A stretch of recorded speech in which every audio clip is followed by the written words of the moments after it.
ஐந்தாம் தமிழர் சங்க நேயர்கள் அனைவருக்கும் வணக்கம். தீபாவளி இந்த நாள் மிக முக்கியமான நாள். இந்த நாளில் லீவ் கிடைக்கும், நிறைய பேருக்கு போனஸ் கொடுப்பாங்க. ஒவ்வொரு ஆண்டுமே இந்த நாள் மிக முக்கியமான நாளாக இருக்கும். தமிழ்நாட்டில் மட்டும் இல்லை, இந்தியா முழுவதுமே இந்த நாள் மிக முக்கியமான நாள். ஆனால் இந்த நாள் எதுக்குன்றது பலருக்குமே தெரியாது. ஆளாளுக்கு ஒன்று சொல்லுவாங்க, அது எல்லாரும் நம்பிக்கிட்டு இருக்காங்க. மக்கள் மத்தியில் பிரபலமானவர்கள் யாராச்சும் கருத்து சொல்லிட்டாங்கன்னா அது உண்மையான்றது கூட பார்க்காம பலருமே நம்பிடுறீங்க. யாருமே எதிர்கேள்வி கேட்டதில்லை. அப்படி இந்த தீபாவளி பற்றி பலருமே பல கருத்துக்கள் சொல்லியிருப்பாங்களே, பல விதமான கருத்துக்கள். அதெல்லாம் என்னென்னன்றதை பார்க்க போகிறோம். ரொம்ப லாஜிக்கலாக தான் அணுக போகிறோம். அதாவது தர்க்க ரீதியாக தான் அது சரியா தப்பான்றதை பார்க்க போகிறோம். இந்த வீடியோ ரொம்ப இன்ட்ரெஸ்டிங்காக இருக்கும். ரொம்ப காம்ப்ளெக்ஸாக டீகோட்லாம் பண்ண போகிறதே இல்லை. இவங்கெல்லாம் கதை கட்டுறது லாஜிக்கலாக இருக்கா இல்லையான்றது தான் பார்க்க போகிறோம். முதல்ல இந்த ஆரியம், இந்த யூத பிராமணர்கள், இவங்க என்ன கதை விடுறாங்கன்னா, நராசுரன் ஒரு அரக்கன். அந்த அரக்கன் மக்களை துன்புறுத்துறான். அதனால விஷ்ணு அவதாரம் இந்த அவதாரம் அவனை கொன்றுச்சு அப்படின்றாங்க. இதில் என்ன வேடிக்கை தெரியுமா, நராசுரன் இந்த பூமியை சுருட்டி வச்சுக்கிட்டாங்களாம். பாய் மாதிரி சுருட்டி வச்சு கடலுக்குள்ளே போய் ஒழிஞ்சுக்கிட்டான். அப்போனா பார்த்துக்கோங்க, முதல்ல இந்த முட்டாள்தனமான ஃப்ளாட் எர்த் தியரி சொன்னது யாருன்னு தெரிஞ்சிருச்சா?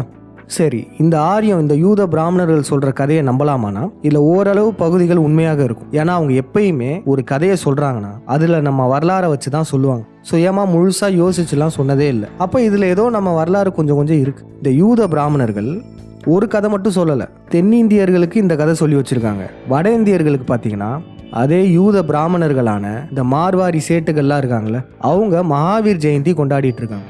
மகாவீர் இறந்த நாள் அப்படின்னு சொல்லி இந்த தீபாவளியை கொண்டாடுறாங்க. நம்ம முன்பே தெளிவாக நிறுவிட்டோம், மகாவீருன்ற ஒரு கதாபாத்திரம் உண்மையானது அல்ல.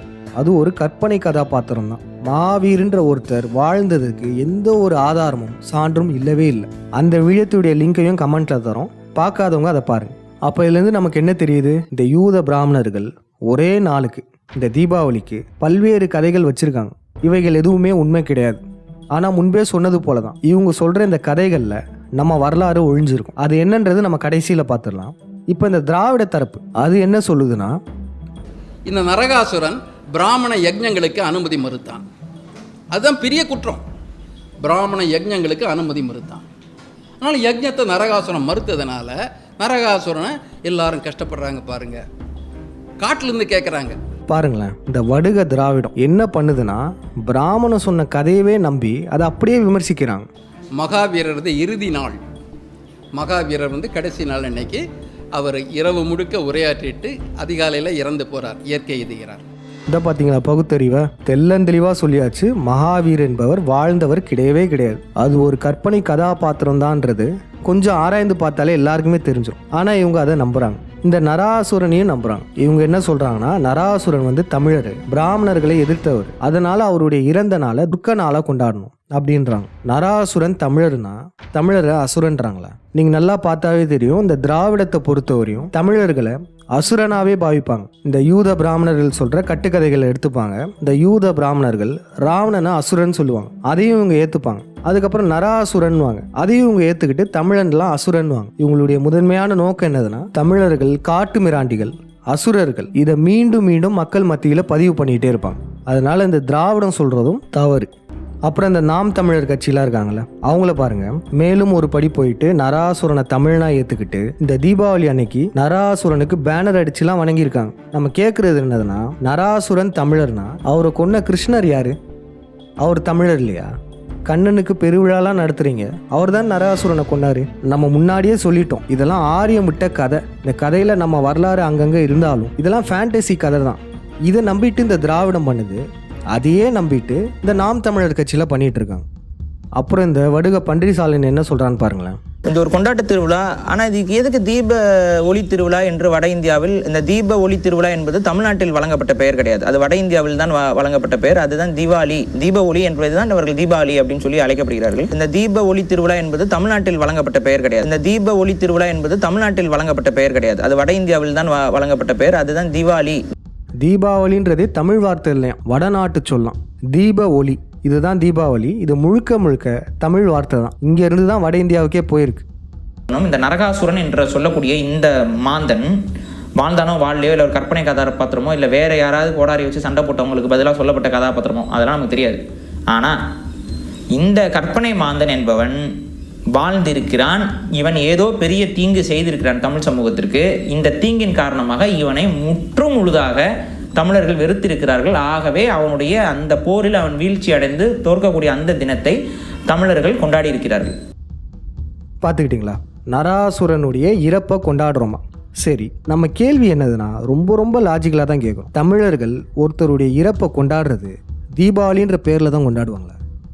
தீப ஒளின்ற பேருக்கும் ஒரு கெட்டவன் அரக்கன் அழிகிறதுக்கும் எந்த ஒரு தொடர்புமே இல்லை. ஆரியம் என்ன சொல்லுதுன்னா, நராசுரனை விஷ்ணு அழிச்சிட்டாரு, அதனால இந்த நாளை கொண்டாடலான்றாங்க. இந்த பன்றிசாலனும் தமிழ் தேசியன்ற போர்வையில் அப்படியே இந்த ஆரிய கருத்தை பேசி வச்சிருக்கான். நல்லா சிந்திச்சு பாருங்களேன். இவங்களாம் சொன்னது எப்படிலாம் லிங்க் ஆகுது பாருங்க. முதல்ல இந்த யூத பிராமணர்கள், இந்த ஆரியம், இதுதான் இந்த திராவிடத்தையும் உருவாக்குச்சு. திராவிடத்தை கட்டுப்பாட்டில் வச்சிருக்கிறது இந்த ஆரியம் தான். ஆரியமும் திராவிடமும் சண்டை போடுற மாதிரி இருக்கும், ஆனால் அதை உருவாக்கியதே இந்த ஆரியம் தான். இப்போ பாருங்க, திராவிடத்திலிருந்து வந்த சீமான் அவர்கள் திராவிட கருத்தை ஏற்றுக்கிறாங்க. அதாவது நராசுரன் தமிழன், அந்த நாளை துக்க நாளாக கொண்டாடணும் அப்படின்னு திராவிடம் சொல்லுது. அந்த திராவிடத்திலிருந்து வந்த சீமான் அவர்கள் அதையே ஏற்றுக்கிறார். இந்த பக்கம் இந்த பன்றிசால்னா RSS ஏஜென்ட்னு சொல்லிட்டோம். இந்த ஆரியம் என்ன சொல்லுது? நராசுரன் கெட்டவன், அவன் அழிச்சது தான் தீபாவளின்னு சொல்லுது. அதை அப்படியே இந்த பன்றிசாலன் ஏற்றுக்கிட்டு அவன் பேசுகிறான். இந்த போலி தமிழ் தேசியவாதிகள்லாம் பேசுறது பார்த்தீங்கன்னா தமிழர்களுக்காக பேசுகிற மாதிரி இருந்தாலும் கொஞ்சம் உற்று கவனிச்சாலே தெரிஞ்சிடும். ஒருத்தர் ஆரிய கருத்தை பேசுகிறாங்க, இன்னொருத்தர் திராவிட கருத்தை பேசுகிறாங்க. இந்த ஆரிய திராவிடம் யார் கட்டுப்பாட்டில் இருக்குது? இந்த யூத பிராமணர்கள் கட்டுப்பாட்டில் இருக்குது. சரி, இன்னொருத்தரும் ஒன்று சொல்லியிருக்காரு, அது என்னன்றதை இப்போ பார்த்துடலாம். தீபாவளி எந்த நாள் கொண்டாடணும்னா, சூரியன், நிலா, பூமி, சக்தி மையம், இந்த நான்கும் ஒரே நேர்கோட்டில் என்று வருகிறதோ அந்த நாளில் தீபாவளி கொண்டாட வேண்டும். ஏனென்றால் அந்த நாளில் இந்த பூமியில் சக்தி அதிகமாக இருக்கும். சிவராத்திரியில் எப்படி பிரபஞ்ச சக்தி பூமியில் இறங்குகிறது என்று கூறுகிறோமோ, அதேபோல் தீபாவளி அன்று ஒரு சக்தி இறங்கும். ஒன்று, தீபாவளி அன்று வருடத்தில் அந்த ஒரு நாள் மட்டும் எண்ணெய் தேய்த்தி குளிப்பதால் நமக்கு பலன் அதிகமாக சக்தி கிடைக்கிறது. நேரம் பிரம்ம முகூர்த்தம். 3, நாள் அரசாங்கம் கொடுக்குற விடுமுறை நாள் கிடையாது. ஒரு சில நேரத்தில் அந்த நாள்லேயும் வரும், இல்லை ஒரு நாள் முன்னால் வரும் பின்னால் வரும். 3 ஆப்ஷன் தாங்க. அரசாங்கம் விடுமுறை கொடுக்குற அந்த நாளாக இருக்கலாம், அல்லது ஒரு நாள் முன்னால் ஒரு நாள் பின்னால் இருக்கலாம். அது என்னங்கிறது நீங்கள் தான் கண்டுபிடிக்கணும். ஒவ்வொரு வருடமும் மாறும். நீங்கள் டெய்லி கேலண்டரை பார்த்து இந்த முறை 2023 நவம்பர் மாதம் 12ஆம் தேதி வருதா, 11ஆம் தேதி வருதா, 13ஆம் தேதி வருதாங்கிறத நீங்களே கண்டுபிடிங்க. இந்த வருடம் நான் சொல்ல மாட்டேங்க, நான் கணக்கு போட்டு நானே சொல்லிட்டேன்னா அடுத்த வருஷம் மறுபடியும் கேட்பீங்க. அதனால் இந்த வருஷம் நீங்களே கண்டுபிடிங்க. இவர் ஏன் சொல்ல மாட்டேன்னு சொல்கிறாருன்னா, இவரால் சொல்ல முடியாது. ஏன்னா இவர் சொல்லக்கூடிய அந்த நாள் ஒரு மாதத்துக்கு முன்பே முடிஞ்சிருச்சு. அக்டோபர் மாதமே இவர் சொன்ன நாள் போயிடுச்சு. இவர் சொல்கிற இந்த சக்தி மையன்றதெல்லாம் ஒரு அனுமான கருத்து தான். சரி, இவருடைய நோக்கத்தை மட்டும் கவனிங்க. இவர் என்ன சொல்ல வர்றாருன்னா, இந்த நாள், அதாவது சரியாக இந்த நாளில் நமக்கு சக்தி கிடைக்கும். முக்கியமாக தலைக்கு எண்ணெய் தேய்த்து குளிக்கணுன்றார். தர்க்க ரீதியாக லாஜிக்கலாக பார்ப்போம். ஈழர் பாஸ்கர் அவர்கள் உண்மையாகவே மக்கள் நலனுக்காக இந்த கருத்தை சொல்லியிருக்காருன்னு வச்சுக்கோங்களேன். அதாவது இந்த சரியான நாள், பூமி, சூரியன், நிலா, அப்புறம் இவரால் சொல்லப்படுற இந்த சக்தி மையம், இதெல்லாம் ஒரே நேர்கோட்டில் இருந்தால் அந்த நாளில் தலை குளிக்கும் போது சக்தி கிடைக்கும் அப்படின்னு சொல்கிறாருல. இது உண்மையாகவே மக்களின் நலனுக்காக தான் இவர் சொல்கிறாருன்னா இதை எப்போ சொல்லியிருக்கணும்? இந்த நாள், இவர் சொல்லக்கூடிய இந்த நாள் எப்போ வருது? போன மாதமே முடிஞ்சிருச்சு. அதாவது சித்தரியல் நாட்காட்டிப்படி இவர் ரிலீஸ் பண்ணார்ல, அந்த சித்தரியல் நாட்காட்டிப்படி ஐப்பசி மாதம் அமாவாசை, அந்த நாள் சென்ற மாதமே முடிஞ்சிருச்சு. அப்படி இருக்கும்போது சம்பந்தமே இல்லாமல் இந்த மாதத்தில் வர தீபாவளிக்கு எண்ணெய் தேய்த்து தலை முழுகுங்க, சக்தி கிடைக்கும் அப்படின்னு எப்படி சொல்கிறாரு? இந்த நான்கும் ஒரே நேர்கோட்டில் என்று வருகிறதோ அந்த நாளில் தீபாவளி கொண்டாட வேண்டும். ஏனென்றால் அந்த நாளில் இந்த பூமியில் சக்தி அதிகமாக இருக்கும். நீங்கள் டெய்லி கேலண்டரை பார்த்து இந்த முறை 2023 நவம்பர் மாதம் 12ஆம் தேதி வருதா, 11ஆம் தேதி வருதா, 13ஆம் தேதி வருதாங்கிறத நீங்களே கண்டுபிடிங்க. இவர் சொல்கிறபடியே பார்த்தாலும் இவர் சொல்லக்கூடிய அந்த நாள் இருக்குல்ல, அந்த சக்தி கிடைக்கக்கூடிய நாள், அது சென்ற மாதமே முடிஞ்சிருச்சு. அதையே இந்த மாதத்தில் சொல்கிறாரு. இதை மக்களாகிய நீங்கள் தான் அவர்கிட்ட கேட்கணும். அது மட்டும் இல்லாமல் இவர் இதற்கு முன்னாடி ஒவ்வொரு முறையும் தீபாவளிக்கு ஒவ்வொரு விளக்கங்கள் சொல்லியிருக்காரு. சூரிய வெளிச்சத்தின் மூலமாக ப்ரோ விட்டமின் டின்னு ஒன்று தோல் வழியாக பட்டு தோலுக்குள்ளே போந்து விட்டமின் டியா மாறி 125D3 அப்படிங்கிற ஹார்மோனை சுரக்கணும் வயிற்றுக்குள்ள. எண்ணெய் தேய்ச்சி குளிக்கிற ஒரு பழக்கத்தை கற்றுக் கொடுத்தாங்க. வாரம் ஒரு முறை எண்ணெய் தேய்ச்சி வெயிலில் அரை மணி நேரம் குளிக்கும் பொழுது அந்த ப்ரோ விட்டமின் டி உள்ளே போய் நம்ம கால்சியம் அப்சர்வேஷன் நடக்குங்க. வருஷத்துக்கு ஒரே ஒரு நாள் எண்ணெய் தேய்ச்சி குளிச்சிட்டோம்னா ஒரு வருஷத்துக்கு கால்சியம் கிடைக்கும்னு நம்ம தாத்தா பாட்டி கண்டுபிடிச்சாங்க. ஒரு குறிப்பிட்ட கிரகங்கள் இருக்கும் பொழுது ஒரு அமாவாசை அன்னைக்கு அந்த ஒரே ஒரு நாள் எண்ணெய் தேய்ச்சி குளிங்க, வருஷம் ஃபுல்லாக கால்சியம் கிடைக்கும்னு சொன்னால் நாமெல்லாம் கேட்க மாட்டோம்னு சொல்லி நரகாசுரம் செத்து போயிட்டா குளிங்கன்னு தீபாவளின்னு பண்டிகை வச்சாங்க. அந்த நாளில் தீபாவளி கொண்டாட வேண்டும். ஏனென்றால் அந்த நாளில் இந்த பூமியில் சக்தி அதிகமாக இருக்கும். அங்கே விளக்கங்கள் மாறினாலும் கூட அவர் எந்த ஒரு விடயத்தை திருப்பி சொல்றாருன்னா எண்ணெய் தேய்த்து தலைமுழுக சொல்றாரு. இதையுமே மக்களாகிய நீங்கள் அவர்கிட்ட கேள்வி கேளுங்க, அவருடைய விழயங்கள்ல வர கமெண்ட்ஸ்ல கேளுங்க, இல்ல அவரை நேரடியா தொடர்பு கொண்டோ கேளுங்க. உண்மையாகவே ஒரு நாள்ல சக்தி வரும் நம்பினார்னா ஏன் அந்த நாளை விட்டுட்டு வேற ஒரு நாளை சொல்லணும்? சரிங்க, இதுவரையும் நம்ம எல்லாமே பார்த்தோம். இவர்களுடைய கருத்தெல்லாம் நம்ம லாஜிக்கலாக தான் யோசிச்சு பார்த்தோம், தர்க்க ரீதியாக தான் ஆராய்ந்து பார்த்தோம். அனைத்துமே தவறாக தான் இருக்கு. ஒரு சிலர் என்ன சொல்றாங்கன்னா நரகாசுரனை கொன்னுட்டோம், அது ஒரு துக்க நாள் கொண்டாடக்கூடாதுன்றாங்க. இன்னொரு தரப்பு என்ன சொல்றாங்கன்னா நரகாசுரனை கொன்னுட்டோம், அது மகிழ்ச்சியான நாள், அதை கொண்டாடணுன்றாங்க. இன்னும் ஒரு சிலர் இந்த கிரகங்களை வச்சு சொல்றாங்க. நம்ம கேட்குற கேள்வி என்னன்னா இதுக்கெல்லாம் எப்படி தீபாவளின்னு பேர் வந்துச்சு? ஒரு கெட்டவனை கொன்னா அதுக்கு தீப ஒளின்னு பேர் வருமா? இல்லை ஒரு நல்ல அரக்கன் இறந்துட்டா அதுக்கு தீப ஒளின்னு பேர் வைப்பாங்களா? இல்லை இந்த கிரகங்கள்னால மாறுதில்ல இதனால தீப ஒளின்னு பேர் வந்துச்சா? இந்த பேர் எதனால வந்துச்சு? இந்த பேர் முழுக்க தமிழ் பேர் தான். இது வந்ததற்கான காரணம் அக்னி தேவனான முருகன் ஜீவசமாதி அடைந்து கடவுள் நிலை அடைந்த நாள் தான் தீப ஒளி. சரியா இந்த ஐப்பசி மாதம் வரக்கூடிய அமாவாசையில முருகன் ஜீவசமாதி அடைந்தார். அந்த அமாவாசையிலிருந்து சரியா 7 நாட்கள் ஜீவசமாதியான முருகனை வணங்கியிருக்கோம். அந்த கடைசி நாள் தான் சஷ்டி, அதாவது ஜீவசமாதி அடைந்த முருகனை சட்டிக்குள் வைத்த நாள். இந்த 7 நாட்களுமே முருகனை நினைவு கூற அருமுனை நட்சத்திரத்துல 7 விளக்குகளை பொருத்தி விரதம் இருந்து முருகனை வழிபடுவோம். தீப ஒளி தீபாவளி, இதுதாங்க இந்த தீபாவளி. இதை தான் இவங்க மகாவீர் இறந்த நாள்னு கொண்டாடுறாங்க. மகாவீர்ன்றது ஒரு கற்பனை கதாபாத்திரம், பரசுராமனும் முருகனையும் சேர்த்து உருவாக்கப்பட்ட கற்பனை கதாபாத்திரம். சரி, இப்போ நரகாசுரன் யாரா இருக்குன்றத பார்ப்போம்.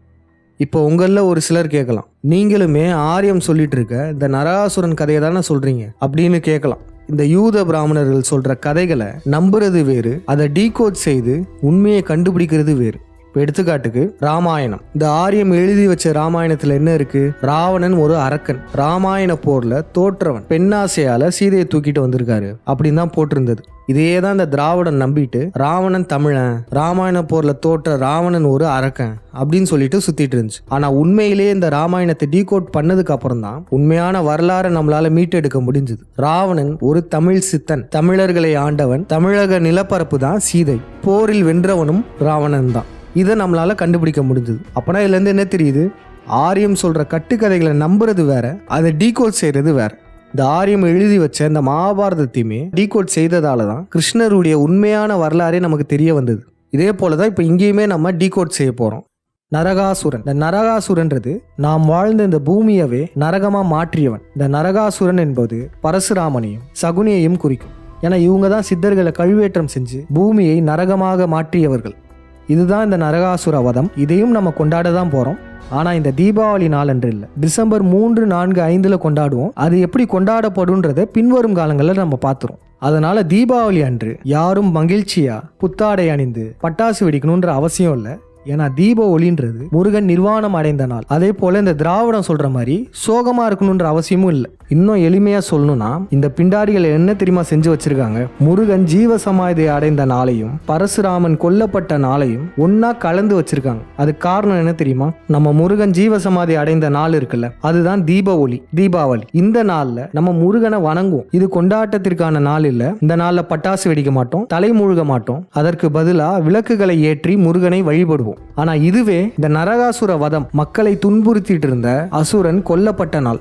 இந்த நாளில் தான் மகிழ்ச்சியாக பட்டாசு வெடிப்போம், தலைமுழுகுவோம், மகிழ்ச்சியாக கொண்டாடுவோம். ஆனால் இந்த பிண்டாரிகள் நாம இந்த கெட்டவனுக்கு கொண்டாடப்பட்ட நரகாசுர வதத்தை முருகனின் ஜீவசமாதி அடைந்த நாளான தீபாவளி அன்னைக்கு புகுத்திட்டாங்க. இன்னும் சிம்பிளா சொல்லணும்னா, ஒரு கெட்டவன் இறந்ததுக்கு என்னென்னலாம் பண்ணுவோமோ அதை நம்ம தீபாவளி அன்று முருகன் நம்மை விட்டு பிரிந்த நாள் அந்த நாட்கள்ல கொண்டாட வச்சுட்டாங்க. இந்த பட்டாசு வெடிக்கிறது, தலை மூழ்கிறது இதெல்லாம் நம்ம தீபாவளி அன்று செய்யக்கூடாது. நரகாசுர வதம் அன்று தான் செய்ய வேண்டும். நம் தமிழ் கடவுளான முருகன் கடவுள் நிலை அடைந்த நாளான இந்த தீபாவளி அன்று அமைதியாக முருகனை வழிபட வேண்டும். இந்த தீப ஒளி மற்றும் இந்த 6 நாள் சக்தி விரதம் இதெல்லாம் இந்த சித்தரியல் நாட்காட்டிப்படி சென்ற மாதமே முடிஞ்சிருச்சு. இதை பற்றி தெரிஞ்சுக்க நினைக்கிறவங்க நம்மளுடைய விழியங்களெல்லாம் பாருங்க. அந்த விழியங்களுடைய லிங்க் எல்லாம் கமெண்ட்ல தரோம். அதனால இந்த தீபாவளி அன்று மக்கள் அனைவரும் இதை பத்தி பேச ஆரம்பிங்க. உங்கள் உறவினர்கள், நண்பர்கள் அவங்க கிட்டலாம் இந்த கேள்விகள் எல்லாம் கேளுங்க. நம்ம சொன்ன இந்த உண்மைகளை சொல்லி புரிய வைங்க. பிரபலமான ஆட்கள் சொல்லிட்டாங்க, பல நல்லதெல்லாம் சொல்லியிருக்காங்க, அதனால அவங்க இது சொல்றதுமே நல்லதா இருக்கும் அப்படின்லாம் நம்ம நம்பிடக்கூடாது. ஒருத்தர் சொல்றது லாஜிக்கலா ஏற்புடையதா இருந்தால் மட்டுமே அதை நம்பணும். இப்போ எடுத்துக்காட்டுக்கு பாருங்க, நம்ம தீபாவளிக்கான விளக்கத்தை கொடுத்தோம். தீப ஒளி, இந்த தீபம்ன்றது அக்னி தேவனான முருகனை குறிக்கும். விவசாயத்திற்காக காட்டை எரித்தவன். இந்த கருத்தை நிறுவும் விதமா நம்ம கார்த்திகை தீபத்தையும் கொண்டாடுறோம். இந்த கார்த்திகை தீபம்ன்றது கார்காலத்துல விவசாயத்திற்காக முருகன் காட்டை கொளுத்திய நிகழ்வு. இதன் மூலமாகவும் இந்த தீபம் என்ற சொல் முருகனை தான் குறிக்குதுன்றது நமக்கு நல்லாவே தெரிய வருது. இது போல நீங்களுமே ஆராய்ந்து பாருங்க. அதனால இப்படி ஆராயறதெல்லாம் விட்டுட்டு எனக்கு பிடிச்சவர் மேல நீங்க குறை சொல்றீங்க அப்படின்லாம் கமெண்ட் பண்ணிடாதீங்க. யார் போய் சொல்லி மக்களை ஏமாற்றுறாங்களோ அவங்க கிட்ட போய் கமெண்ட் பண்ணி கேளுங்க. அப்புறம் ஒரு சிலர் பட்டாசு வாங்கி வச்சிருக்கலாம். வாங்கி வச்சுக்கிறதுனால எந்த ஒரு தவறும் இல்லை. மற்றவர்களுமே இந்த தீபாவளி விடுமுறையில பட்டாசுலாம் வாங்கி பாதுகாப்பான இடத்துல வச்சுக்கலாம். நம்ம பட்டாசு வெடிக்க வேண்டிய நாள் இந்த நாள் இல்லை, டிசம்பர் மாதத்துல தான். இந்த நரகாசுர வதத்தை 3 நாட்கள் விழாவாகவே கொண்டாட போறோம். அந்த நாட்கள்ல இந்த பட்டாசை நம்ம வெடிச்சுக்கலாம். அது மட்டும் இல்ல, இனிமே ஒவ்வொரு வெடிகளின் பெயர்களையுமே மாற்றி அமைக்க போறோம். இப்போ எடுத்துக்காட்டுக்கு லட்சுமி வெடியை இனிமே காந்தாரி வெடின்னு சொல்ல போறோம். ஆட்டம் பாம்பு இருக்குல்ல, அந்த வெடியை நம்ம சகுனி வெடின்னு சொல்ல போறோம். அப்புறம் வான வெடி இருக்குல்ல, அதை நம்ம பரசுராமன் வெடின்னு சொல்ல போறோம். அப்புறம் சங்கு சக்கரம் அனுமர் வாழை சுருட்டின மாதிரி இருக்கும், இதை நம்ம அனுமர் வெடின்னு சொல்ல போறோம். இதெல்லாம் ஏன் நம்ம பண்றோம்னா நம் வரலாற்றை கடத்துறதுக்கு தான். எதுக்கு இந்த ஆட்டம் பாம்புக்கு சகுனி வெடின்னு பேர் வச்சோம்? மகாபாரத போர்ல தமிழ்நாட்டுல அணுகுண்டு போட்டு அழிவை ஏற்படுத்த நினைத்தவன் தான் சகுனி. அதுக்கப்புறம் புசுவானத்துக்கு ராமர் வெடின்னு பேர் வச்சிரும். தமிழர்களிடம் அடி வாங்கி தோற்ற முதல் யூதன் ராமன். வருங்கால தலைமுறையினர்களுக்கு நம் வரலாற்றை கடத்துறதுக்காக இந்த மாதிரி வெடிகளின் பெயர்கள்லாம் மாற்றி அமைக்க போறோம். ஒவ்வொரு வெடிகள்லையுமே நம்ம எதிரிகளின் படங்களை எப்படி ஒட்டுறது, இது எல்லாமே நம்ம பின்வரும் விழியங்கள்ல நம்ம சொல்லிடுவோம். இப்போதைக்கு எல்லாரும் வெடிகளை வாங்கி வீட்டில் பாதுகாப்பான இடத்துல வச்சிருங்க. ஏன்னா அடுத்த மாதம் நரகாசுர வதத்தை நம்ம வெகு விமர்சையாக கொண்டாட போறோம். இந்த ஆண்டுடைய கடைசியில பெரிய சம்பவமா அது இருக்க போகுது. மீண்டும் அடுத்த விழயத்தில் சந்திப்போம். நன்றி, வணக்கம்.